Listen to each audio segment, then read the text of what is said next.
As we're talking about esophagus, there are many questions on esophagus these days, like they are asking the constrictions and they're also asking about the vascularity. So vascularity means artery and veins. Yes, artery and veins of the esophagus and constrictions. Okay, then let's discuss them. Yeah, okay, let's do that. This is marker 4 in a barium radiography. Marker 4 in barium radiography, which view? That is the lateral view.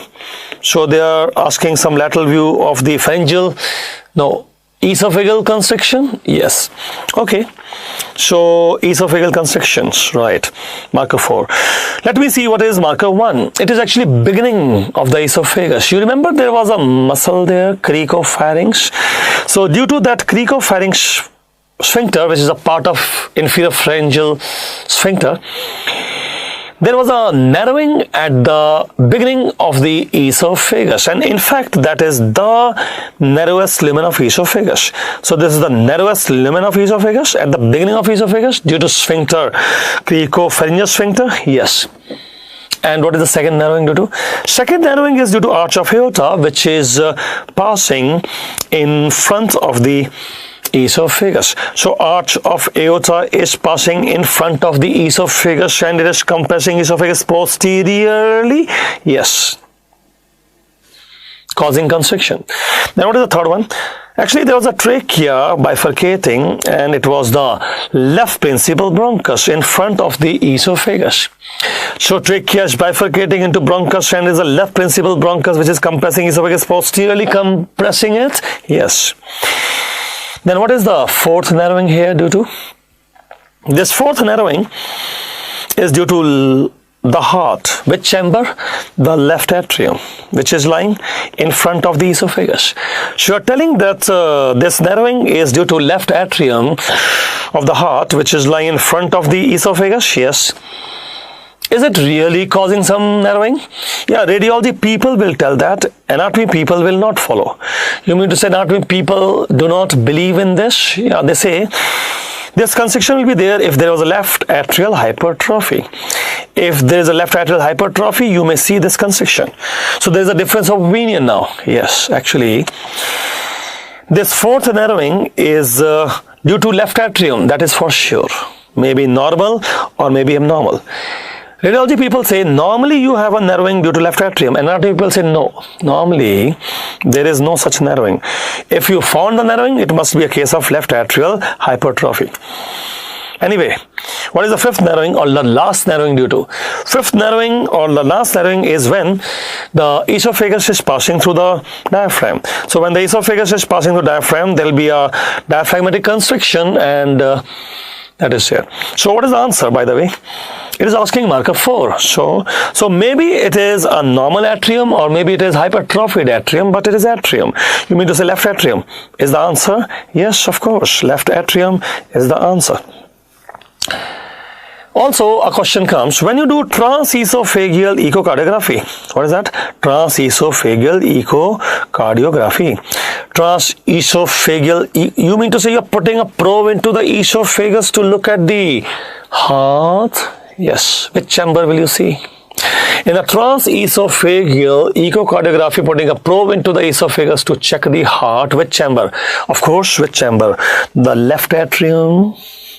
So the first chamber you will see is left atrium, though you can move your probe now around to see other chambers, but the first chamber you see is left atrium in front of the esophagus. Okay, can you tell me again? The levels from the upper incisor? Levels from upper incisor? Yes. You mean to say you're putting a Ryle's tube now? Yes. Okay, when you're putting the Ryle's tube, I'll calculate from the upper incisor. And this is the beginning of the esophagus, 15 centimeter from upper incisor. The Ryle's tube will enter the esophagus. So now the Ryle's tube has entered the esophagus. This is the narrowest lumen of esophagus due to a sphincter called cricopharyngeal sphincter, and that is 15 centimeter from upper incisor. What is the next one? Actually, there is the aortic arch, and it is 23 centimeter from upper incisor. 23 centimeter from upper incisor. And then we have the left principal bronchus, which is 28 centimeter from upper incisor. Where are these values from? Gray's Anatomy 41st edition. Gray's Anatomy 41st means the latest edition. Yes, you should always read from latest edition. Okay, so telling this compression was around 23 centimeter from upper incisor, and this is 28 centimeter from upper incisor. But the surgery people will not believe that, and surgery people tell there is a bronchoaortic constriction. Bronchoaortic constriction means there are not two and only one constriction. Yeah, that's what surgery people believe, and they do what is, they'll add the two and divide by 2. Add the 2, divide by 2 means they're telling there is some 25 centimeter from the upper incisor. It is some 25 centimeter from the upper incisor that you have some bronchoaortic constriction. Bronchoaortic constriction, one constriction, but I thought there are 2.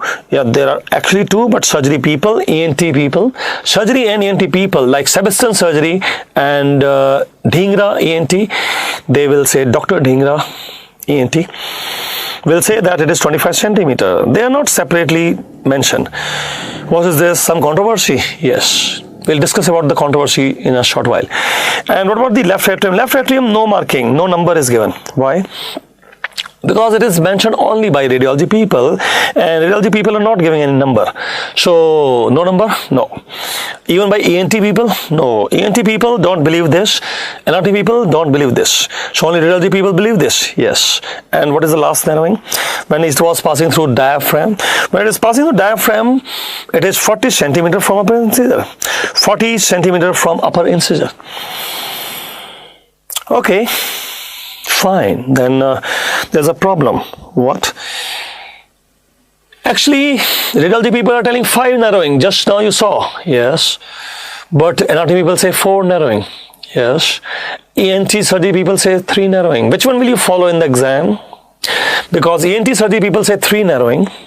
Anatomy people, Gray's Anatomy says 4 narrowing. And certain radiology say 5 narrowing. Which one will you follow in the exam hall? Remember, whenever there is a controversy, follow Gray's Anatomy. Why? Because whenever there is a controversy, even the ENT people, surgery people follow Gray's Anatomy. So, to deal with controversy, we should follow Gray's Anatomy. 4 narrowing? Yes. Not 3 or 5? No. If there is a controversy. Remember, esophagus is a long tube. It has a cervical part, thoracic part, abdominal part. So it is passing through thorax and abdomen also. Yes, esophagus is a long tube. It will have some constrictions, like one in the beginning only, and one bronchoaortic, and one diaphragmatic. Who is telling this? That is surgery people and ENT people. So one at the beginning, cricopharyngeal sphincter, yes. One is bronchoaortic constriction, yes. And one is diaphragmatic opening. You mean to say 15, 25 and 40. That is what? Yes, 15 centimeter, 25 and 40 centimeter from the upper incisor. This is ENT and surgery people. What about the other information this ENT surgery people doing? They are telling that there is one upper esophageal sphincter 3 to 5 centimeter. There is a lower esophageal sphincter which is 3 to 5 centimeter is a question. And esophagus is having skeletal muscle in the beginning, later skeletal plus smooth, and later only smooth. So remember, upper 1/3 of the esophagus skeletal muscle, middle 1/3 is smooth plus skeletal, and lower 1/3 is smooth muscle. So this question comes, esophagus upper 1/3 is skeletal striated muscle, but middle it is mixed striated plus the smooth muscle, and then you have the lower 1/3 which is smooth muscle. These are some questions. Let us move further. This is the diagram which is given by Bailey Love and ENT Dhingra, Dr. Dhingra. Calculated from upper incisor. Putting Ryle's tube and calculating 15 centimeter from upper incisor, C6 vertebral level. Beginning of the esophagus is the narrowest lumen of esophagus. And what is this 25 centimeter? Disc between T4-5, disc between T4-5. So disc between T4-5, 25 centimeter. Yes. Broncho-aortic constriction. What is broncho-aortic constriction? See, arch of aorta and left principal bronchus. Why left principal bronchus? Why not the right principal bronchus? Because trachea bifurcates into bronchus is more to the right side of midline. So when the trachea is bifurcating to bronchus is more to the right side of midline, yes, esophagus is to the left side of midline. So trachea is to the right side of midline, esophagus is to the left side of midline. That is why left principal bronchus, yes, behind the left principal bronchus is esophagus. Okay, so you are telling that arch of aorta and left principal bronchus have same constriction. Yeah, that is what the surgery people tell, but anatomy people have a varied opinion. And what was the last opening when it is passing through diaphragm? When it was passing through diaphragm, that will be T10 vertebra, because at the T10 vertebra there is an opening of the diaphragm for esophagus, 40 centimeter from upper incisor. So at the vertebra number T10, there is 40 centimeter from upper incisor, there is a diaphragmatic opening. After that also there is abdominal esophagus, and at T11 vertebra it will become stomach. So after that also there is some abdominal esophagus, and at the T11 vertebra it will become stomach. It will continue as stomach. This is all what you have to remember. And then you should follow Gray's Anatomy in case of any controversy. This is table from Gray's Anatomy. What is Gray's Anatomy telling? It is telling, beginning of esophagus, there was this cricopharyngeal sphincter, C6 vertebra level, and 15 centimeter from upper incisor. And what about the aortic arch? It was T4 vertebra level, and that is 23 centimeter from upper incisor. And left principal bronchus, that is actually T6 vertebra, T6, yes, T6, and 28 centimeter from upper incisor. And what is the last one? It is when it is passing through diaphragm, and T10 vertebra, there is an opening for the esophagus, and it is 40 centimeter from upper incisor. Now this is the diagram which we are supposed to draw. But my point is, when there is a controversy, 3 narrowing in surgery or 5 narrowing in radiology should not be answered, 4 in Gray's Anatomy should be answered if there is a controversy. There is a diagram which we are supposed to draw now. Let us do it. So you are drawing the diagram of esophagus. Yes.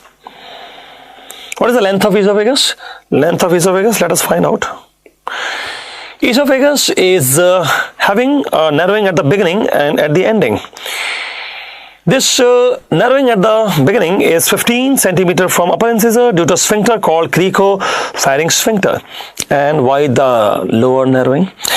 It is when it is passing through diaphragm, it was having a narrowing, and it is 40 centimeter from upper incisor. Now you can calculate the length of the esophagus. How? Because it is approximately 40 minus 15.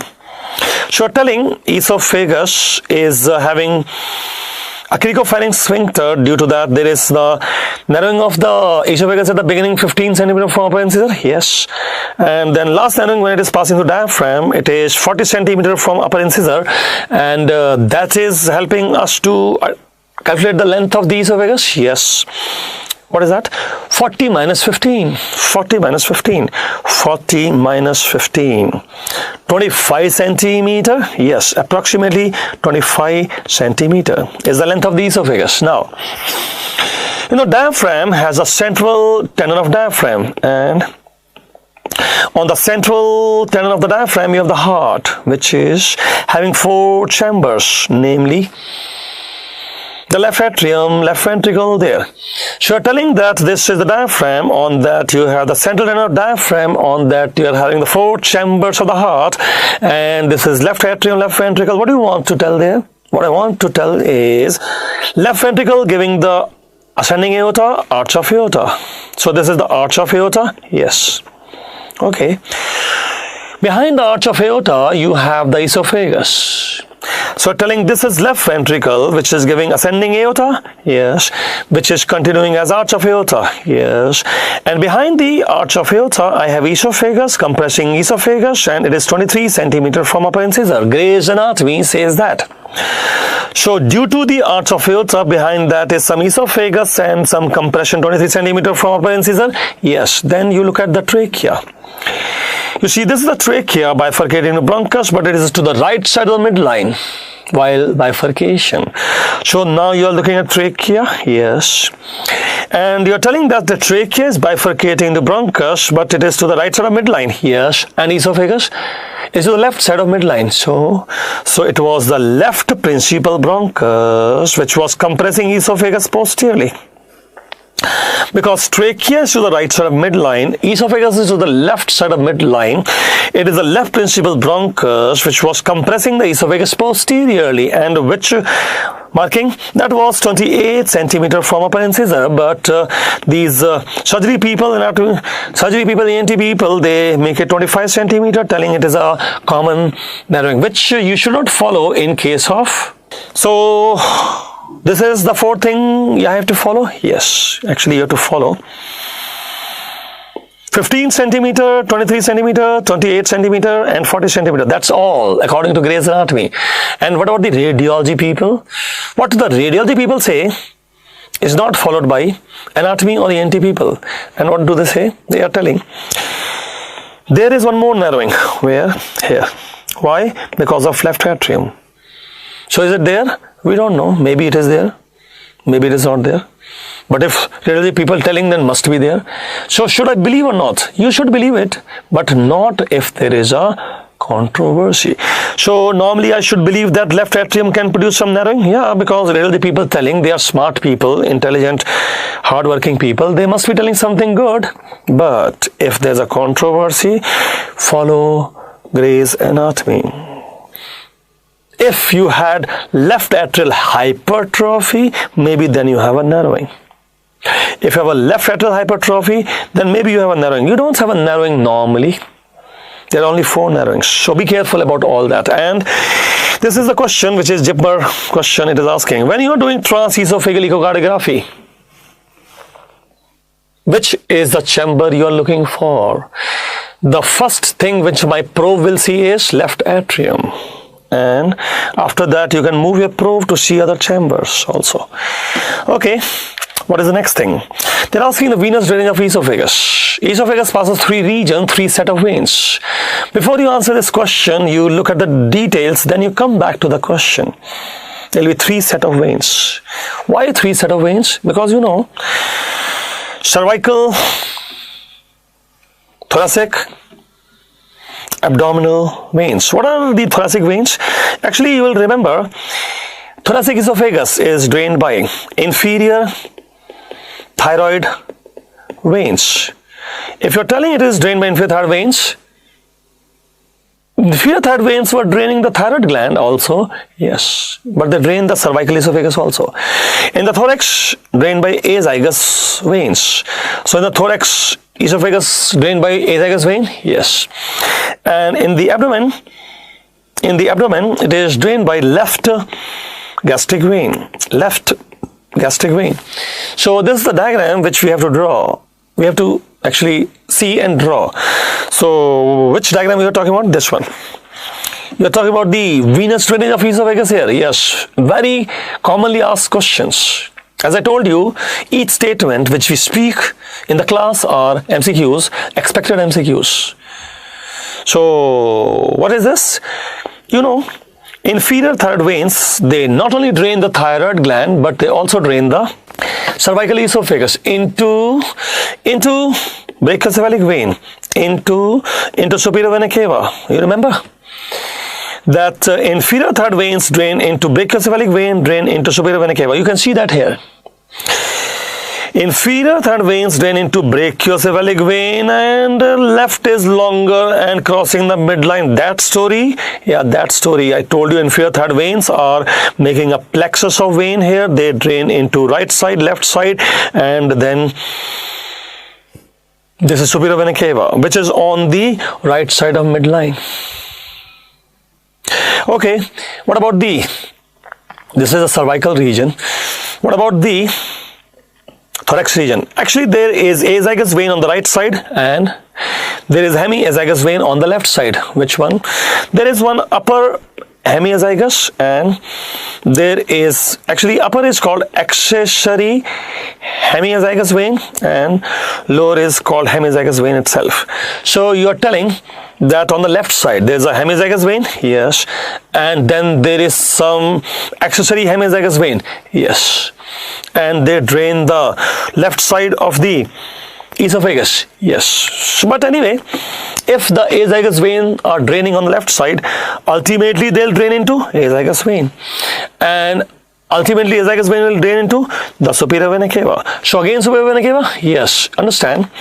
Upper intercostal spaces drain into the accessory hemiazygous vein, lower intercostal spaces drain into the hemiazygous vein, but ultimately all drain into the azygous vein, and azygous vein drain to superior vena cava. So all the blood again came to superior vena cava because azygous vein drain to superior vena cava. So thoracic esophagus drain into azygous vein drain to superior vena cava. Yes. What about the abdominal esophagus?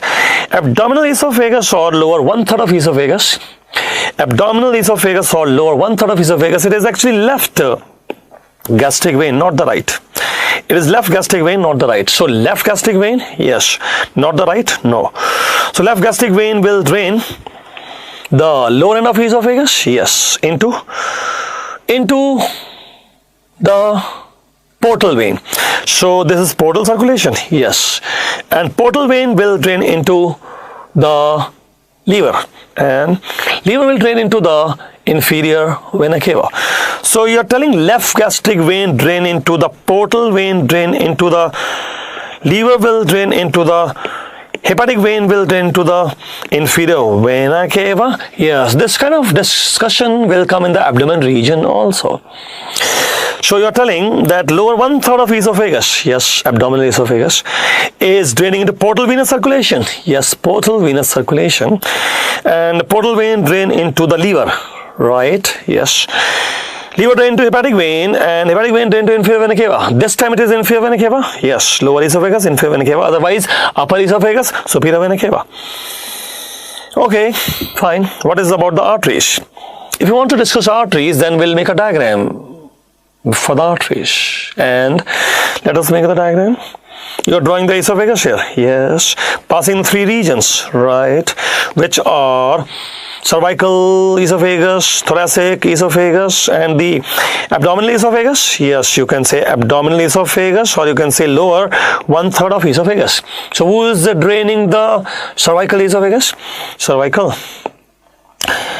Inferior thyroid veins into brachiocephalic vein into superior vena cava. Which artery? Artery has the same name. Means inferior thyroid artery and vein. So inferior thyroid artery and vein will supply the cervical esophagus. Yes. What about the thoracic esophagus? Thoracic, you know, they were azygous veins draining into the superior vena cava. Okay, then what about the artery? Artery, you have to tell. Descending thoracic aorta. So what is this descending thoracic aorta doing? The descending thoracic aorta will give direct branches and indirect branches. What is indirect branches? Indirect branches, like it was giving bronchial artery to the lungs, and it is also supplying the esophagus. That is indirect branches. You mean to say that thoracic esophagus was draining into azygous vein, draining into superior vena cava? Yes. But then the thoracic esophagus drain is supplied by descending thoracic aorta branches. Yes, direct branches and indirect branches. Like descending thoracic aorta gave bronchial artery to the lungs, and they also supply the esophagus. Why do I want to know that? You want to know that because there are MCQs. That's why. Can I see the MCQ? Yeah, it is coming. Wait. And what about the lower 1/3 of esophagus? Lower 1/3 of esophagus, you have already told, it is the left gastric vein. Where is the left gastric vein draining? It is draining into the portal vein, which is draining into the liver, is draining into the hepatic vein, into the inferior vena cava. Tell again. See, lower 1/3 of esophagus, abdominal esophagus, is draining into left gastric vein and portal vein and liver and hepatic vein and inferior vena cava. What about the artery? Artery has the same name, means left gastric artery. So left gastric artery and left gastric vein. Yes, left gastric artery, left gastric vein. Can I see the details of arteries again? Yeah, details of artery. You want to see this? Then you see. There's a subclavian artery which is giving thyrocervical trunk. Remember, first part of subclavian artery, wet branches. First part of subclavian artery giving wet branches. In the wet branches, what was the T? That was thyrocervical trunk supplying the thyroid gland by giving inferior thyroid artery is supplying thyroid gland and also the cervical esophagus. And what about the thoracic? Thoracic, there was thoracic aorta, descending thoracic aorta, and descending thoracic aorta giving direct and indirect branches. And what is lower 1/3 of esophagus supplied by? If you say abdominal, then it is, yes, abdominal aorta, abdominal esophagus, abdominal aorta. How? Abdominal aorta give you celiac trunk to the foregut. This is foregut. Esophagus is foregut. So you're telling that abdominal aorta will give you celiac trunk, will give you the left gastric artery. Yes, left gastric artery, left gastric vein. Is giving the esophageal branches. Yes. Okay. Is anybody asking such questions? Of course. Otherwise, what are we doing here?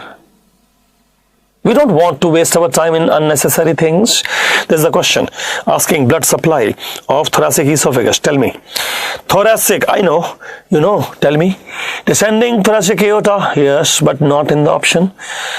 Okay. Indirect branch, yeah, which one?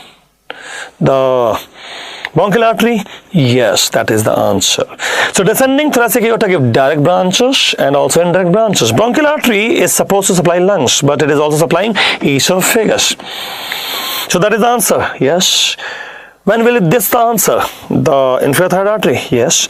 Cervical esophagus. And when will that be the answer? These two? Yes. Lower 1/3 of esophagus, abdominal esophagus. But sir, you did not tell us this name. Yeah, then I am adding one more. Why are you adding one more? Because question has come. This is both arteries under the diaphragm. So both arteries are under the diaphragm. Inferior phrenic artery under the diaphragm. Yes. Under the diaphragm. So under the diaphragm you have inferior phrenic artery. Phrenic means diaphragm. Yeah, phrenic means diaphragm. Inferior phrenic artery and left gastric artery. Branches of abdominal aorta. Yes, branches of abdominal aorta supplying abdominal esophagus. By the way, what was the answer to the question? Answer to the question, what was the question? Question was asking cervical, thoracic. No, thoracic. Thoracic was descending thoracic aorta or branches like bronchial artery is the answer. Keep the answer as bronchial artery. Now the vein question. You did not answer the vein question. Answer it. What is the question asking? Esophagus, venous drainage, 3 set of veins. 3 set of veins. Choose the answer. I think cervical, inferior thyroid vein, yes. Thorax, esophagus vein, yes. Abdomen, left gastric vein. I got the answer. You got the answer. Where? I think this is the answer. Yes, right. Can you tell me one thing? Why this is not the answer? Because it is not the right. Why? Which one is there? Only the left. Only left is there? Yes. So this cannot be the answer? No. Then this is the answer. Yes. Keep the answer then. This is the only possible answer here. Keep the answer.